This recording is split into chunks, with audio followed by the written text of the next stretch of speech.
নমস্কাৰ DMI Study YouTube চেনেলৰ পৰা আপোনালোকক সকলক স্বাগতম জনাইছো এই ভিডিঅ'টোত আজি আমি আলোচনা কৰিম অসমৰ ভূগোলৰ ওপৰত ডেইলি 40টাকৈ কোৱেশ্চন এনসাৰ আলোচনা কৰিম এনেকৈ ডেইলি 40টাকৈ কোৱেশ্চন এনসাৰ আলোচনা কৰি অসমৰ ভূগোল পঢ়ি শেষ কৰিম আজিৰ ভিডিঅ'টো হৈছে তৃতীয় নম্বৰ ভিডিঅ' যিসকলে প্ৰথম আৰু দ্বিতীয় নম্বৰ ভিডিঅ'টো চোৱা নাই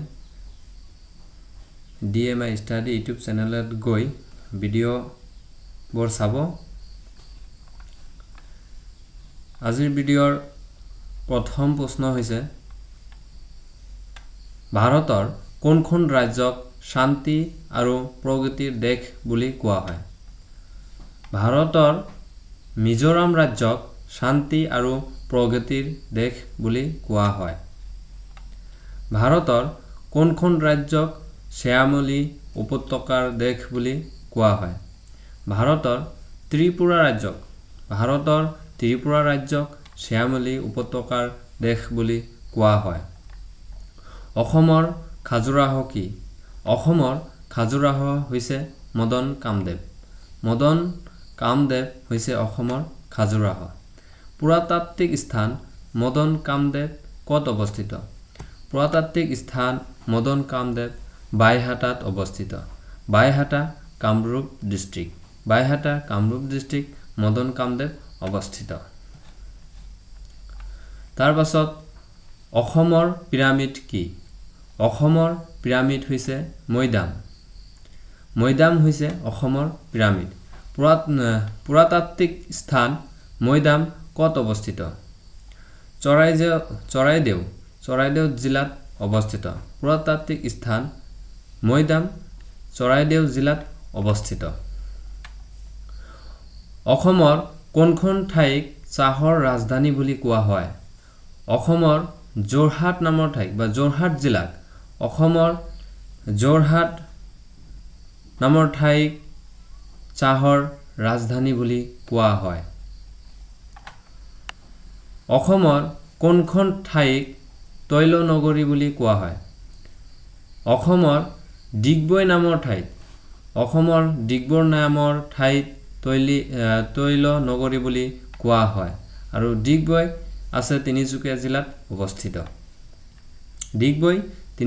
জিলাত অৱস্থিত কোনখন ঠাইক অসমৰ নৱদ্বীপ বুলি কোৱা হয় নলবাৰী নামৰ ঠাইক অসমৰ নৱদ্বীপ বুলি কোৱা হয় কোনখন ঠাইক অসমৰ প্ৰৱেশদ্বাৰ বুলি কোৱা হয় North Brook Gate Guwahati North Brook Gate অসমৰ প্ৰৱেশদ্বাৰ বুলি কোৱা হয় বা গুৱাহাটী নামৰ ঠাইক অসমৰ প্ৰৱেশদ্বাৰ বুলি কোৱা হয় কোনখন ঠাইক অসমৰ সাংস্কৃতিক ৰাজধানী বুলি কোৱা হয় যোৰহাট নামৰ ঠাইক অসমৰ সাংস্কৃতিক ৰাজধানী বুলি কোৱা হয়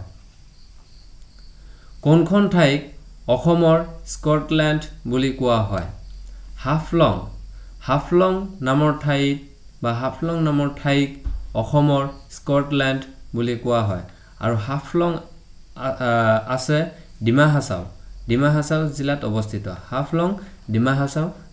অৱস্থিত উত্তৰ পূব ভাৰতৰ প্ৰৱেশদ্বাৰ কোনখন ঠাইক কোৱা হয় উত্তৰ পূব ভাৰতৰ প্ৰৱেশদ্বাৰ গুৱাহাটী নামৰ ঠাইক বা গুৱাহাটীক বুলি কোৱা হয় অসমৰ পঞ্চতীৰ্থ ক'ত অৱস্থিত অসমৰ পঞ্চতীৰ্থ হাজোত অৱস্থিত অসমৰ কোনখন ঠাইক পূবৰ আমাজন বুলি কোৱা হয় অসমৰ কোনখন ঠাইক পূবৰ আমাজন বুলি কোৱা হয় দিহিং পাটকাই ৰাষ্ট্ৰীয় উদ্যানক পূবৰ আমাজন বুলি কোৱা হয় কোনখন ঠাইক পূবৰ ছুইজাৰলেণ্ড বুলি কোৱা হয় নাগালেণ্ডক পূবৰ ছুইজাৰলেণ্ড বুলি কোৱা হয় কোনখন ঠাইক পূবৰ মানচেষ্টাৰ বুলি কোৱা হয় শুৱালকুছি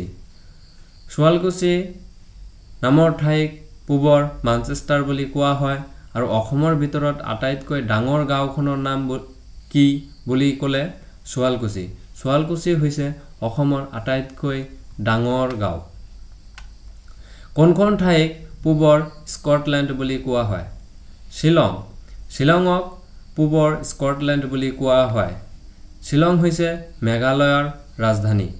শ্বিলং মেঘালয়। ইয়াকে পূবৰ স্কটলেণ্ড বুলি কোৱা হয়। কোনখন ঠাইক ভাৰতৰ ৰত্নালংকাৰ বুলি কোৱা হয়? কোনখন ঠাইক ভাৰতৰ ৰত্নালংকাৰ বুলি কোৱা হয়? মণিপুৰ।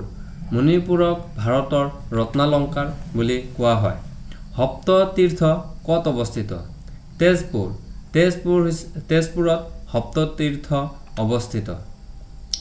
লোহিত আৰু দিবাঙৰ সৈতে সংযুক্ত চিয়াঙে কোনখন নদী তৈয়াৰ কৰে? লোহিত আৰু দিবাঙৰ সৈতে সংযুক্ত চিয়াঙে ব্ৰহ্মপুত্ৰ নদী তৈয়াৰ কৰে। ব্ৰহ্মপুত্ৰ নদী তৈয়াৰ কৰে। এই তিনিখন নদী লোহিত, দিবাং আৰু চিয়াঙে একেলগে সংযুক্ত হৈ ব্ৰহ্মপুত্ৰ নদী তৈয়াৰ কৰে বা তাৰ সংযুক্ত হোৱাৰ পিছতেই ব্ৰহ্মপুত্ৰ নাম লয়। সুৰমা নদী অসমৰ কোনখন বিখ্যাত নদীৰ আন এটা নাম? সুৰমা নদী অসমৰ বৰাক নদীৰ বিখ্যাত আন এটা নাম। বৰাক নদীৰ আন এটা নাম হৈছে সুৰমা নদী। ব্ৰহ্মপুত্ৰ নদীৰ সৰ্ববৃহৎ উপনদী কোনখন? ব্ৰহ্মপুত্ৰ নদীৰ সৰ্ববৃহৎ উপনদী হৈছে সোৱণশিৰি। সোৱণশিৰি হৈছে ব্ৰহ্মপুত্ৰৰ সৰ্ববৃহৎ উপনদী আৰু ব্ৰহ্মপুত্ৰৰ উত্তৰ ফালৰ আটাইতকৈ ডাঙৰ উপনদী বুলি ক'লে সোৱণশিৰি নদীয়ে হ'ব। সোৱণশিৰি নদীয়ে ব্ৰহ্মপুত্ৰৰ উত্তৰ ফালৰ আটাইতকৈ ডাঙৰ উপনদী। অসমৰ কোনখন নদীক সোণৰ নদী বুলি কোৱা হয়? অসমৰ সোৱণশিৰি নদীক সোণৰ নদী বুলি কোৱা হয়। সোৱণশিৰি নদীক অসমৰ সোণৰ নদী বুলি কোৱা হয়। অসমৰ কোনখন নদীক তেজৰ নদী বুলি কোৱা হয়? অসমৰ লোহিত নদীক তেজৰ নদী বুলি কোৱা হয়। ভাৰতৰ মুঠ মাটিকালিৰ কিমান শতাংশ অসম ৰাজ্যই আগুৰি আছে? ভাৰতৰ মুঠ মাটিকালিৰ 2.39 শতাংশ। 2.39 শতাংশ মাটি অসম ৰাজ্যই আগুৰি আছে। অসম কোনখন আন্তঃৰাষ্ট্ৰীয় দেশৰ সমান? অসম কোনখন আন্তঃৰাষ্ট্ৰীয় দেশৰ সমান? অষ্ট্ৰিয়া। অষ্ট্ৰিয়া দেশৰ সমান হৈছে আমাৰ অসম আৰু এই অষ্ট্ৰিয়াৰ মাটিকালি হৈছে 83,850 বৰ্গ কিলোমিটাৰ আৰু অসমৰ মাটিকালি হৈছে 78,438 বৰ্গ কিলোমিটাৰ। প্ৰাকৃতিকভাৱে অসম কোনটো অঞ্চলৰ অন্তৰ্গত? প্ৰাকৃতিকভাৱে অসম ক্ৰান্তীয় অঞ্চলৰ অন্তৰ্গত। অসম ক্ৰান্তীয় অঞ্চলৰ অন্তৰ্গত। অসম সমুদ্ৰ পৃষ্ঠৰ পৰা কিমান উচ্চতাত অৱস্থিত? অসম সমুদ্ৰ পৃষ্ঠৰ পৰা 79.5 মিটাৰ 79.5 মিটাৰ উচ্চতাত অসম অৱস্থিত। সমুদ্ৰ পৃষ্ঠৰ পৰা 79.5 মিটাৰ উচ্চতাত অসম অৱস্থিত। গুৱাহাটী সমুদ্ৰ পৃষ্ঠৰ পৰা কিমান উচ্চতাত অৱস্থিত? গুৱাহাটী সমুদ্ৰ পৃষ্ঠৰ পৰা 50 মিটাৰ উচ্চতাত অৱস্থিত। 50 মিটাৰ উচ্চতাত অৱস্থিত। সমুদ্ৰ পৃষ্ঠৰ পৰা 50 মিটাৰ উচ্চতাত গুৱাহাটী অৱস্থিত। শদিয়া কোনখন নদীৰ পাৰত অৱস্থিত? শদিয়া লোহিত নদীৰ পাৰত অৱস্থিত। লোহিত নদীৰ পাৰত শদিয়া অৱস্থিত। শদিয়াৰ কাষেৰে লোহিত নদী বৈ গৈ ব্ৰহ্মপুত্ৰ নদীত গৈ পৰে। ডিমাপুৰ কোনখন নদীৰ পাৰত অৱস্থিত? ডিমাপুৰ ধনশিৰি নদীৰ পাৰত অৱস্থিত। ডিমাপুৰ ধনশিৰি নদীৰ পাৰত অৱস্থিত। শিলচৰ কোনখন নদীৰ পাৰত অৱস্থিত? শিলচৰ বৰাক নদীৰ পাৰত অৱস্থিত। শিলচৰ কোনখন নদীৰ পাৰত অৱস্থিত? বৰাক নদীৰ পাৰত অৱস্থিত। ক্ষুদ্ৰতম নদীদ্বীপ উমানন্দৰ মাটিকালি কিমান? ক্ষুদ্ৰতম নদীদ্বীপ উমানন্দৰ মাটিকালি হৈছে 13 বিঘা 3 কঠা 13 বিঘা 3 কঠা হৈছে উমানন্দৰ নদীদ্বীপ ক্ষুদ্ৰতম নদীদ্বীপ উমানন্দৰ মাটিকালি ব্ৰহ্মপুত্ৰ নদীৰ হিমবাহৰ উৎসটোৰ নাম কি ব্ৰহ্মপুত্ৰ নদীৰ হিমবাহৰ উৎসটোৰ নাম হৈছে আংশী গ্লেচিয়াৰ আংশী গ্লেচিয়াৰৰ পৰা ব্ৰহ্মপুত্ৰ নদীৰ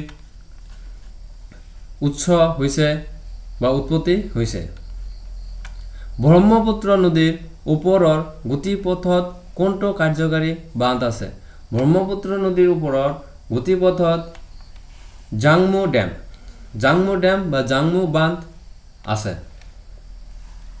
অসমৰ কোনখন জিলাত জনসংখ্যাৰ ঘনত্ব সৰ্বনিম্ন অসমৰ কোনখন জিলাত জনসংখ্যাৰ ঘনত্ব সৰ্বনিম্ন ডিমা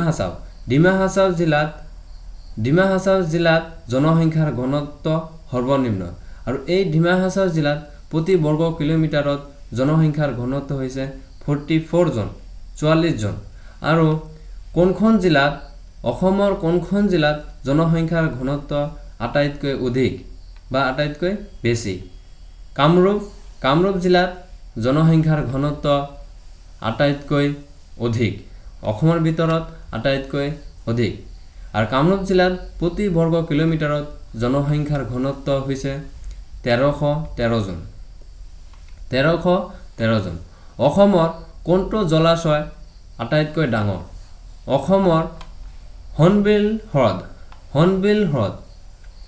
অসমৰ হৰ্ণবিল হ্ৰদ জলাশয় আটাইতকৈ ডাঙৰ হৰ্ণবিল হ্ৰদ জলাশয় আটাইতকৈ ডাঙৰ আৰু এই হৰ্ণবিল হ্ৰদ আছে কৰিমগঞ্জ জিলাত অৱস্থিত হৰ্ণবিল হ্ৰদ কোনটো জিলাত অৱস্থিত কৰিমগঞ্জ জিলাত অৱস্থিত বৰাক উপত্যকাত কিমানখন জিলা আছে বৰাক উপত্যকাত 3খন জিলা আছে বৰাক উপত্যকাত 3খন জিলা আছে এই জিলা কেইখন হৈছে কাছাৰ হাইলাকান্দি আৰু কৰিমগঞ্জ কাছাৰ হাইলাকান্দি আৰু কৰিমগঞ্জ ব্ৰহ্মপুত্ৰ উপত্যকাত 3খন জিলা আছে সেই জিলা কেইখন হৈছে কাছাৰ হাইলাকান্দি আৰু কৰিমগঞ্জ আজি ভিডিঅ'ৰ শেষৰখন কোশ্চিন মাজুলী জিলা কোনখন জিলাৰ পৰা পৃথক কৰা হৈছিল মাজুলী জিলা যোৰহাট জিলাৰ পৰা পৃথক কৰা হৈছিল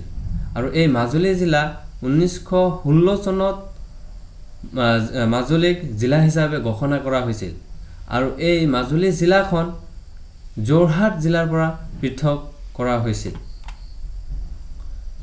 ভিডিঅ'টো ভাল লাগিলে চেনেলটো সাবস্ক্ৰাইব কৰি দিব আৰু ভিডিঅ'টো চোৱাৰ বাবে ধন্যবাদ